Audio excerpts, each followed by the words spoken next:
আমি আজকে চিলা বানাবো বেসনের। সকালবেলা উঠেই খাওয়ার জন্য বা টিফিন খাওয়ার জন্য যে কিছু প্রয়োজন হয়, সেটা কি বানাবো? রোজ রোজ একই খাবার কি কারো ভালো লাগে?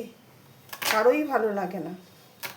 সেই জন্য এক এক দিন এক এক রকম খাবার খেতে সত্যিই ভালো লাগে। সেটা অপরকে বলবো কেন, সেটা আমারই ভালো লাগে। আমার খুব ভালো লাগে এক এক দিন এক এক রকম খাবার খেতে, কিন্তু সময়ের বড্ড অভাব চটজলদি খাবার। এই পেঁয়াজ কেটে নিলাম, এরপর ধনেপাতা কেটে নিলাম,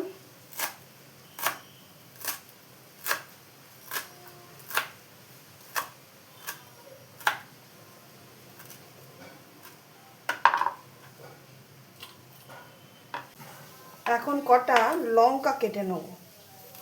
আমি আবার একটু ঝাল ছাড়া খাবার খেতে পারি না, ওই জন্য কাঁচা লঙ্কাটা আমি একটু বেশিই খাই তরকারিতে বা যে কোনো জিনিসেই। চিলাতে আমি লঙ্কা দিয়ে দিচ্ছি যাতে ঝাল ঝাল হয়। বাচ্চারা খেলে দেবেন না, তারা যদি ঝাল না খেতে পারে পেঁয়াজ আর ধনেপাতা দিয়েই দেবেন। কিন্তু আমি খাবো তো, আর আমরা বড়রাই খাবো, আমি আর দিদি খাবো, ওই জন্যই আমি একটু ঝাল দিয়েই করছি। একটু লঙ্কা কেটে নিলাম, বেসন দিয়ে, এই যে বেসনের প্যাকেটটা দেখাচ্ছি, এই যে বেসন ঢেলে নিচ্ছি।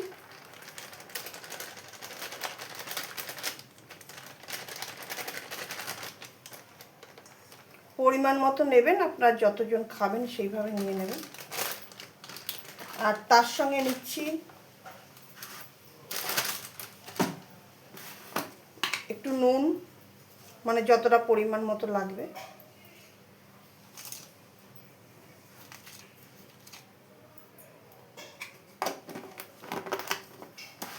আর একটু হলুদ গুঁড়ি দিচ্ছি যাতে কালারটা সুন্দর হয়। খুব অল্প দেবেন, যত সামান্য, যাতে হলুদের গন্ধটা না হয়ে যায়।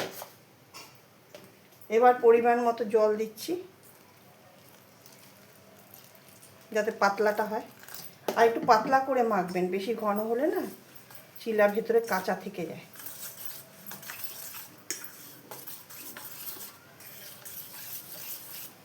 আমি উত্তরপ্রদেশে গিয়ে এই খাবারটা প্রথম খেয়েছিলাম, এত ভালো লেগেছিল, তখনই আমি এটা শিখেছি। আর খুব চটজলদি রান্না, কারো ডিউটি থাকলে কিংবা বাচ্চা তাড়াতাড়ি খেতে চাইলে মুখরোচক একটা চটজলদি রান্না করে দিলে তাড়াতাড়ি করে খাওয়া হয়ে যাবে। আর বাচ্চারাও খেতে ভালোবাসে, বয়স্করাও খেতে ভালোবাসে এই খাবারটা, কারণ খাবারটা হলো খুব টেস্টি। এবার ভালো করে গুলবেন যেন দানা না থাকে, যার জন্য আমি একটা ফোক নিয়ে নিয়েছি।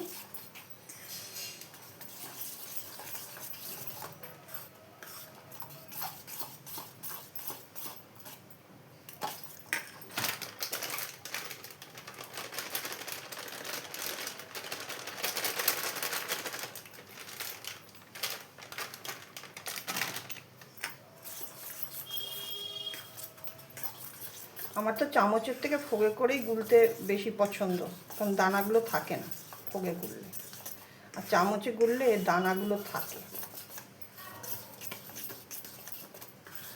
প্রায় আমার মেলানো হয়ে গেছে বা মাখা হয়ে গেছে। তো এবার আমি গ্যাসটা ধরিয়ে দিই আর তাওয়াটা বসিয়ে দিই গরম হওয়ার জন্য।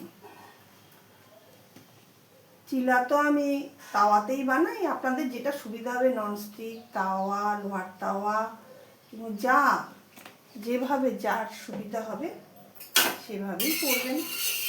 রান্না বান্না নিজের ইচ্ছে মতোই হয়, আর খাওয়া মন মতো হয়।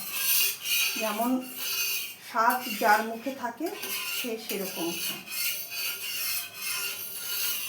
স্বাদটা যার যার নিজে। প্রত্যেকের স্বাদ কিন্তু একরকম হয় না। কেউ অনেক লং টাইম ধরে রান্না করে কষিয়ে টষিয়ে খেতে ভালোবাসেন, কেউ আবার তার চাকরির জন্য বা তার রোজগারের জন্য সে বাইরে যায়, সে হয়তো খুব তাড়াতাড়ি রান্না করেন।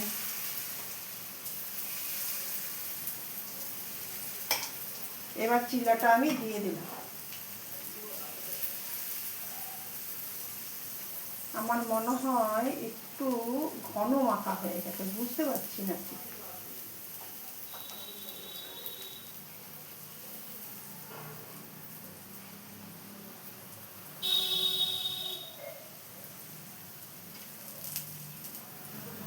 একটু খুন্তি দিয়ে ছড়িয়ে দেবেন, কারণ পেঁয়াজগুলো তো দানা দানা থাকে, মানে টুকরো টুকরো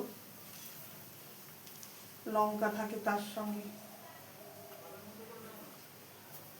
রান্নাটা নিজের মন মতো করে নেবেন, আর করতেও ভালো লাগে তখন, নিজের মন মতো বা নিজের স্বাধীন মতো করতেও ভালো লাগে, চলতেও ভালো লাগে, খেতেও ভালো লাগে, কাউকে খেতে দিতেও ভালো লাগে। কিন্তু সংসার জীবনে কেউ যদি হস্তক্ষেপ করে তখন কিন্তু ভাই আর তখন ভালোবাসাও থাকে না, ভালো লাগাও থাকে না, আর কাউকে করে কিছু খাওয়াতেও ইচ্ছে করে না। এর নাম সংসার। কাউকে স্বাধীনতা দিন, দেখবেন আনন্দে আপনাকে সব কিছু করে দেবে।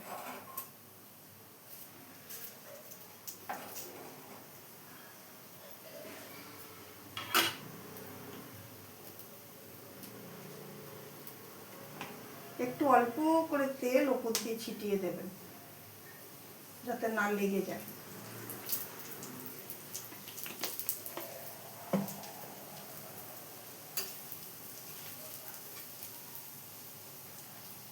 সংসার কিন্তু খুব সুন্দর জায়গা,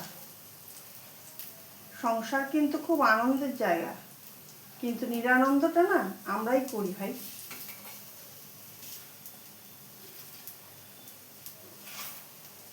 আমরা নিজেকে নিয়ে না থেকে অপরকে নিয়ে থাকার বেশি চেষ্টা করি,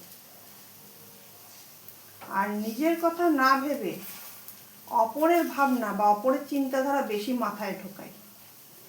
তার জন্য অপরের ক্ষতি হয় না, ক্ষতি কিন্তু হয় আমাদের নিজেদের।